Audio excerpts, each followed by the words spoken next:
guys, Wes here, your craft beer geek, back to another beer review. Tonight we have another beer from Tyranena Brewing out of Lake Mills, Wisconsin. This is their Bitter Woman in the Rye Pale Ale. And Tyranena doesn't make it too far out of the Wisconsin area, a couple of the surrounding states I think, but pretty much very local to that area. They make some really good beers. This is part of their Brewers Gone Wild series, just some one-time release series. Sometimes they do go back and re-release them. They haven't currently re-released this one yet. This one's out of production right now, but I've had it for a little while, probably longer than I should have for an IPA, but I still think it's a good beer, and I'm going to go ahead and give it a review and let you know what I think of it. Go ahead and read the description here. It says, brewed with an orgy of hops to satisfy the craving of the most indulgent of hopheads. Hop flavors, aromas, and bitterness dominate, balanced with rich caramel malts and enhanced with the spiciness of rye. Catch a bitter woman in the rye. And this 12-ounce bottle cost me $2.49 in Milwaukee. And it is 5.9% ABV. I'm drinking this out of the Sam Adams glass. Tulip glass is dirty right now.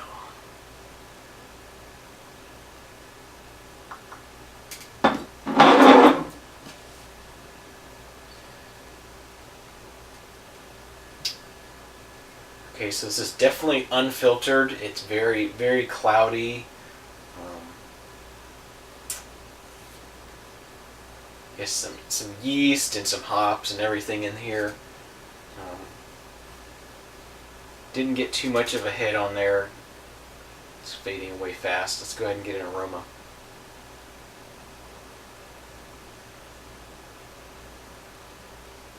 Okay, sort of a sweet hoppy aroma to it, almost like a you would get off of a barley wine.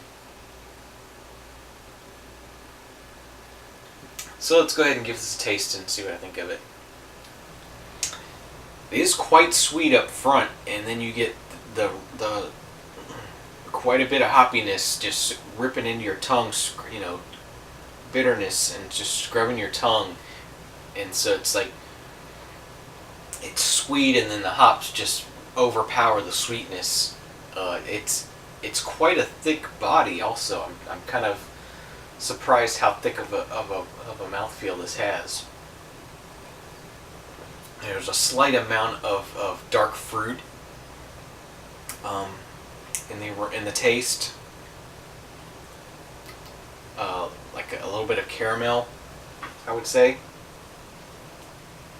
A little bit of the spiciness from the rye is coming through. I'm not too familiar with rye as when it comes to brewing, what kind of flavors it imparts into beers.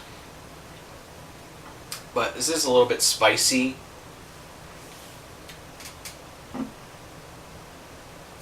It's pretty interesting. I would have definitely should have tried this fresh. I think it would have been better, fresher.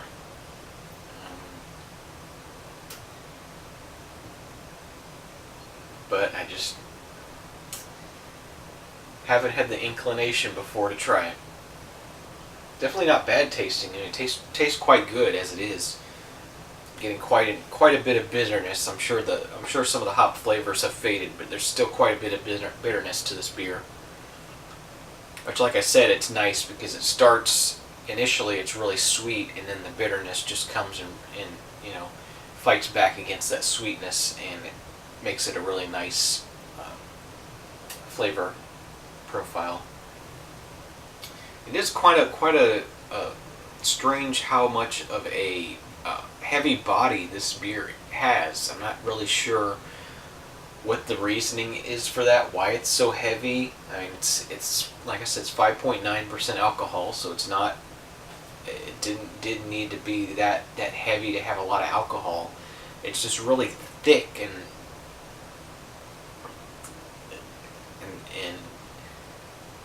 just heavy.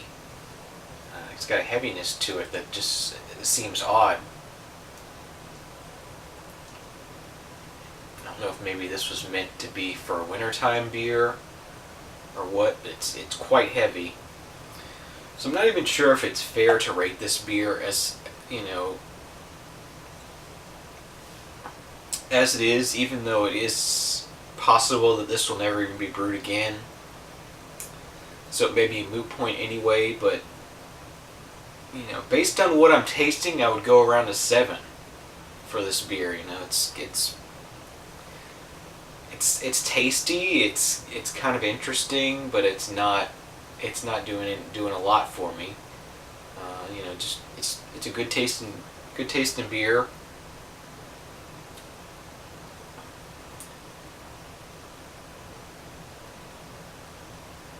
But sort of I guess I go an unofficial 7 on this one.